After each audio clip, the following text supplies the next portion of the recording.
안녕하세요, 여러분. 성공합시다. 우리는 앞으로 나아가야 하잖아요. 인생이 도태될 수도 없고 제자리에 계속 머무는 것도 너무나 불행한 일이죠. 앞으로 전진할 수 있는 유일한 방법은요, 딱 한 가지인데요. 오늘 본문이 알려주고 있어요. 들어가서 한번 보도록 할게요. 자, 일단 오늘 본문의 스토리는 이스라엘 백성이 가데스 바냐에서 불순종했던 사건과 그 결과를 회고하면서 그들의 불신앙과 교만이 어떤 심판을 가져왔는가, 이걸 확인시켜 주고 있어요. 이것을 통해서 하나님에 대한 신뢰와 순종이 너무나 중요하다는 것을 배울 수 있죠. 자, 오늘은 34절부터인데 제가 어저께 32절, 33절을 빠뜨렸더라고요. 여기를 한번 살펴보고 들어갈게요. 32절. 그런데도 당신들은 아직도 주 당신들의 하나님을 믿지 않습니다. 당신들이 진칠 곳을 찾아주시려고 당신들 앞에서 당신들을 인도하여 주셨는데도, 그리고 당신들이 갈 길을 보여주시려고 밤에는 불기둥으로 낮에는 구름기둥으로 인도하여 주셨는데도 당신들은 아직도 주 당신들의 하나님을 믿지 않습니다. 자, 그들의 마음 상태가 믿지 않는다. 니네가 믿지 않았기 때문에 광야 40년을 지냈다. 이 얘기를 하는 거예요. 니네가 믿지 않았기 때문에 앞으로 전진할 수 없다. 그 얘기를 하는 거죠. 자, 이어서 34절. 주님께서는 당신들의 말을 들으시고 진노하셔서 맹세하여 말씀하시기를, 이 악한 세대의 사람들 가운데는 내가 너희의 조상에게 주기로 맹세한 좋은 땅을 볼 사람이 하나도 없을 것이다. 자, 그 믿지 않음의 결과, 가데스 바냐에서의 그 불신앙에 대해서 하나님은 진노하셨고, 그 결과로 20세 이상 광야 1세대는 단 한 명도 약속의 땅에 들어가지 못할 것이라고 선포하세요.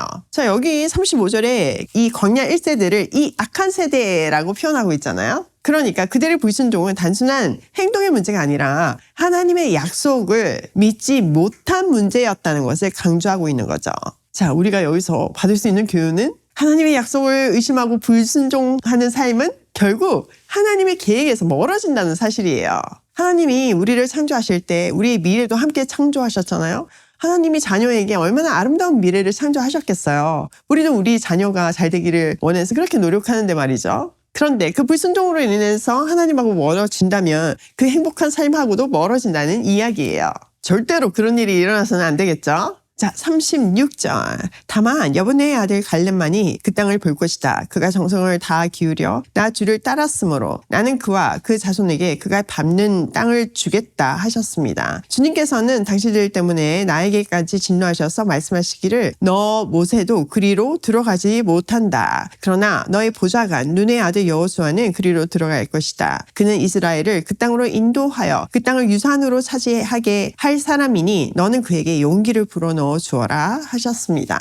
자, 광야 1세대가 다 들어가지 못했지만 예배가 두 사람 있었어요. 바로 눈의 아들 여호수아와 갈렙이죠. 이들은 하나님을 온 마음으로 믿었고 하나님의 약속을 붙잡았어요. 그래서 정탐꾼으로 갔다 와서 저들은 우리의 밥이다 이렇게 외쳤죠. 그렇게 하나님의 약속을 붙들은 그들은 약속의 땅에 들어갈 것이라고 선언해요. 이런 사실을 통해서 하나님이 죄인들을 벌하실 때 한 뭉탱이로 이렇게 싸잡아서 벌하시는 것이 아니라 죄인하고 의인하고 구별하셔서 각각 다르게 대한다는 원칙을 확인할 수 있어요. 자, 근데 너무 놀라운 사실은 모세도 들어가지 못해요. 네, 우리가 다 아는 무리바에서 바위를 친 사건 때문에 들어가지 못하죠. 사실 그 사건은 이스라엘의 끊임없는 불순종에 모세가 화가 나서 바위를 친 사건이잖아요. 그런데 그 분노로 인해서 하나님의 영광을 드러내지 못했기 때문에 그는 약속의 땅으로 들어가지 못해요. 분노는 이렇게 많은 것을 잃어버리게 하죠. 자, 39절. 주님께서는 또 우리에게 이르시기를, 적에게 사로잡혀 갈 것이라고 너희가 말한 어린아이들 곧 아직 선악을 구별하지 못하는 너희 아들 딸들은 그리로 들어갈 것이다. 나는 그들에게 그 땅을 줄 것이며 그들은 그것을 차지할 것이다. 너희는 발길을 돌려서 홍해로 가는 길을 따라 광야로 가거라 하셨습니다. 하나님이 진짜 재미있으신 거는요, 광야 1세대가 막 불평불만을 하면서, 아니 우리 귀한 자식들 다 사로잡혀 가게 지금 이 광야를 이끌었냐고, 다 죽게 될 것이라고 막 이렇게 불평불만 했잖아요. 근데 하나님은요, 그 불순종하며 원망하는 그 말을 탁 잡으셔가지고 그 아이들, 니네가 사로잡혀 갈 것이라고 말했던 그 아이들을 데리고 내가 가나안으로 가겠다. 그 약속의 땅을 주겠다. 이렇게 말씀하시는 거예요. 그 기준은 개수할 때 만 20세 미만으로 우리가 추정할 수 있겠죠. 자, 이렇게 광야 2세대는 가나안 땅으로 갈 것이지만 그들의 부모 세대인 불순종한 1세대는 광야로 다시 돌아가라는 명령을 받아요. 그러니까 우리가 불순종하면요, 하나님의 계획이 멈추는 것이 아니에요. 하나님은 다른 사람을 통해서 또 다음 세대를 통해서 하나님의 계획을 신실하게 이루어 가세요. 하나님께 순종하는 남은 자를 통해서 하나님 나라는 영원히 이어지죠. 그러니까 우리가 순종 안 하면 우리 손해예요.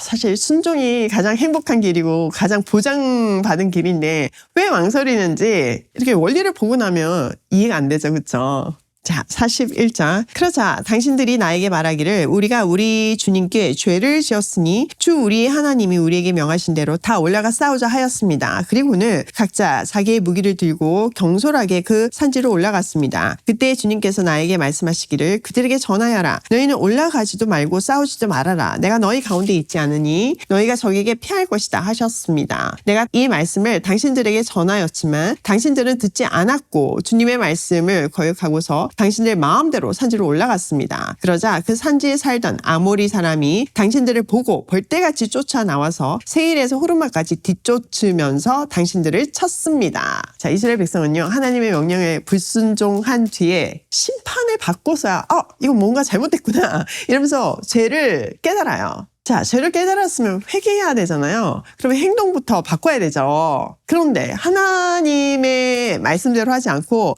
하나님이 올라가지 마라, 싸우지 마라 이렇게 명령하는데도 굳이 무기를 들고 아모리 족속을 쫓아가가지고 싸우다가 완전 패했어요. 그러니까 하나님이 말씀하신 타이밍을 놓친 거니까 이건 불순종의 연속인 거죠. 모세는 그들의 행동을 회개로 여기지 않고 경솔한 판단이라고 해석해요. 그러면서 43절에 그들의 상태를 세 가지 동사로 표현하고 있는데 듣지 않고서 말씀을 거역하고서 마음대로 올라갔다. 그들은 그냥 끝까지 하나님께 불순종한 거예요. 자, 그들 왜 망했어요? 실력은 중요하지 않아요. 하나님께서 함께 하시지 않는다고 분명히 기록하고 있죠. 하나님께서 함께 하시지 않는 전쟁은요, 그 어떤 실력이 있어도 승리할 수 없어요. 망해요. 자, 45절. 당신들이 돌아와 주님 앞에서 통곡을 했지만 주님께서는 당신들의 소리를 듣지 않으시고 귀도 기울이지 않으셨습니다. 자, 그 광야 1세대가 하나님 앞에 통곡했죠. 이제 망하게 생겼고 완전 패했으니까 이제 뭐 어떻게 방법이 없는 거예요. 그러니까 잘못해서 회개하면서 눈물을 흘리는 게 아니라 그 상태 자체가 눈물이 나오게 생겼잖아요. 하나님은 듣지 않으세요. 이거는 회개가 아닌 거를 아셨기 때문이죠. 사실 이거는요, 또 다른 불순종의 모습이에요. 자기들이 막 울면서 대성통곡하면 하나님이 다시 한번 용서해 주시고 가나안으로 들여보내주실 거야. 이렇게 자기들의 행동으로 하나님을 좌지우지하려는 또 다른 교만이었던 거예요. 자, 그 결과 그들은 38년을 가데스 바냐에서 그 근처에서 헤매면서 그냥 죽었어요. 그들의 어떤 그 이동 경로를 보면 어디 큰데 벗어나지 않고 그냥 거기서 이렇게 옮겨다니면서 유목민족이었잖아요. 그냥 옮겨다니면서 살다가 죽었어요. 이렇듯 죄는요, 우리를 앞으로 나아가지 못하게 해요. 사명 감당하지 않는 인생은요, 인생이라는 광야에서 헤매다가 죽는 인생이에요. 너무 끔찍하죠. 자, 오늘 내용을 우리 삶에 한번 적용을 해보면 첫 번째, 불신앙은 하나님과의 관계를 끊어놓는다. 불신앙이 가장 큰 죄잖아요. 죄는 하나님과 우리 사이를 끊어놔요.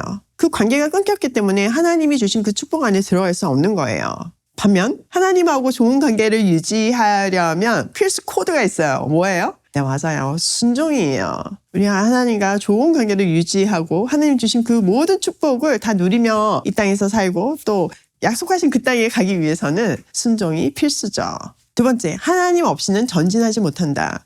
우리가 앞으로 나아가는 거는요, 내가 노력한다고 가는 게 아니고 나의 어떤 능력이나 환경이 나를 전진하게 하는 게 아니에요. 아무리 다 가지고 아무리 다 누리고 있다고 해도 하나님 없이는 내 인생은 한 발짝도 전진하지 못해요. 이 38년 광야에서 헤매는 이들처럼 그냥 인생이란 광야에서 헤매다가 죽는 거예요. 세 번째, 회개는 감정이 아니라 결단이다. 회개는요, 막 그냥 반응, 내가 지금 환난을 당해서 나오는 울음, 이런 게 아니에요. 정말 내가 하나님께 불순종했다는 것을 회개하고 마음을 돌이켜서 순종하기를 결단하는 것이 진정한 회개이죠. 가던 길을 돌이키는 것이 회개예요.